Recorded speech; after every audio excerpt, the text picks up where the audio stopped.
नमस्कार। गर्जना न्यूज में आप सभी का स्वागत है। हम बात करते हैं नेताओं की फितरत की। हमने पहले भी आपको कुछ नेताओं की फितरत के बारे में बताया था। आज हम बताएंगे नरेंद्र मोदी से लेकर चरणजीत सिंह चन्नी और राहुल गांधी, प्रियंका वाड्रा के। हिंदुस्तान में खासकर उत्तर प्रदेश और पंजाब में संत रविदास जी की जन्म जयंती लोग बहुत ही धामधूम से मनाने की कोशिश करते हैं। संत रविदास जी के अनुयायी हर साल माध्य पूर्णिमा को उनकी जन्म जयंती मनाते हैं, लेकिन शायद ही कोई नेता इससे पहले संत रविदास जी की जन्म जयंती पर माथा टेकने के लिए गए होंगे। लेकिन इस बार संत रविदास जी की जन्म जयंती चुनाव के बीच आती है।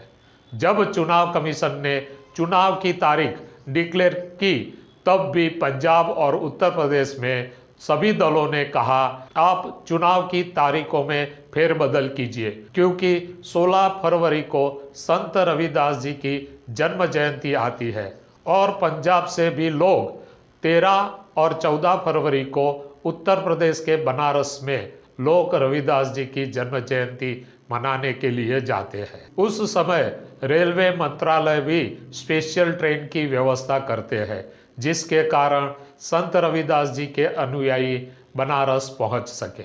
चुनाव कमीशन को भी पंजाब के विधानसभा चुनाव की तारीखों में फेरबदल करना पड़ा। उसके बाद 20 फरवरी को पंजाब विधानसभा का चुनाव तय हुआ। शुरुआत करते हैं नरेंद्र मोदी जी से। दिल्ली में मोदी जी संत रविदास जी के मंदिर पर गए, वहां माथा टेका और यहां तक भी संत रविदास जी के अनुयायियों के साथ भजन कीर्तन भी किया और करताल भी बजाई। मोदी जी को ऐसा करने की मास्टरी है, क्योंकि वो राष्ट्रीय स्वयंसेवक संघ से आते हैं। हर रोल वो बहुत ही बखूबी से निभा सकते हैं। योगी जी और चरणजीत सिंह चन्नी, उन्होंने बनारस में संत रविदास जी के मंदिर पर मत्था टेका। अब देखिए, ये लोग अभी तक शायद कोई ही बार संत रविदास जी के मंदिर पर माथा टेकने के लिए गए होंगे, लेकिन चुनावों के बीच संत रविदास जी की जन्म जयंती आती है, इसीलिए उनके अनुयायियों को मनाने के लिए, न कि उन लोगों को संत रविदास जी की भक्ति में रस है, लेकिन उनके अनुयायियों को मनाने के लिए, रिझाने के लिए ये सब ड्रामा हर दल के नेता करते हैं। केजरीवाल तो ये सबसे भी आगे निकल गए। केजरीवाल ने 16 फरवरी को जाहिर रजा डिक्लेयर कर दी। प्रियंका भी संत रविदास जी के मंदिर पर मत्था टेकने के लिए गई। जब ये सब नेतागण संत रविदास जी के मंदिर पर पहुंच रहे हैं, तो हम संत रविदास जी का व्यक्तित्व जानने की कोशिश करेंगे। माना जाता है संत रविदास जी का जन्म 15वीं या 16वीं सदी में हुआ था और इतिहास में उनके जन्मस्थल की इतनी विस्तार से बात नहीं की गई है, लेकिन माना जाता है उनका जन्म वाराणसी के पास सिर गोवर्धन नाम के स्थल पर हुआ था। वो कबीर के समकालीन थे, लेकिन कबीर से ज़्यादा युवान थे। जिस तरह कबीर बहुत ही सरल भाषा में लोगों के समझ में आए इस तरह बात करते थे, ठीक वैसे ही संत रविदास जी भी अपने काव्य लिखते थे। और संत रविदास जी के अनुयायी उत्तर प्रदेश, पंजाब, पश्चिम में गुजरात, राजस्थान और मध्य प्रदेश में भी है। लेकिन पंजाब और उत्तर प्रदेश के चुनाव में संत रविदास जी के अनुयायी बहुत महत्व का रोल अख्तियार कर सकते हैं। उसके कारण जीत आसान हो जाती है। माना जाता है पंजाब में 20% बैठकों पर संत रविदास जी के अनुयायियों का प्रभाव है। पंजाब भौगोलिक तौर पर देखा जाए तो 3 हिस्सों में बटा हुआ है, मालवा, दोआबा और माझा।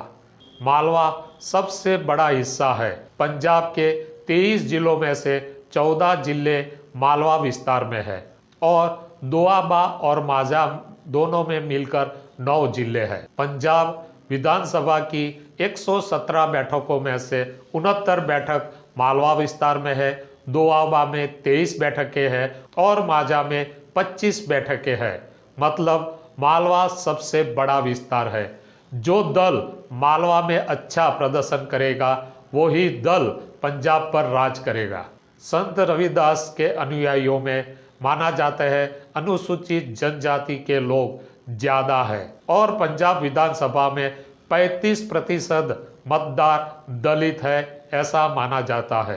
कांग्रेस ने यही 35% वोट बैंक को ध्यान में रखते हुए चरणजीत सिंह चन्नी को मुख्यमंत्री बनाया था और 2022 में भी चरणजीत सिंह चन्नी को मुख्यमंत्री का चेहरा बनाया है। हर एक राजकीय दल उन लोगों को रिझाने के लिए, मनाने के लिए हर संभव कोशिश कर रहे हैं। डॉक्टर बाबा साहेब आम्बेडकर से लेकर संत रविदास जी और यहाँ तक कि पंजाब में सच्चा डेरा का बलात्कारी राम रहीम की शरण में जाने से भी नहीं कतराते। जालंधर, होशियारपुर, कपूरथला और नवांशहर जिलों में संत रविदास के अनुयायियों बहुत ही बड़ी संख्या में है। उनका प्रभाव भी बहुत ही है। इसीलिए ये सब जिलों के चुनाव में जीतने के लिए सब राजकीय दल उनके अनुयायियों के शरण में जाते हैं। वाराणसी के आसपास के लोग तय करते हैं कौन जीतेगा और कौन हारेगा। राजकीय विशेषज्ञों का मानना है नेताओं की ये नौटंकी शायद उनको इतना काम नहीं आएगी। देखते हैं 10 मार्च को कौन कितने पानी में है। धन्यवाद।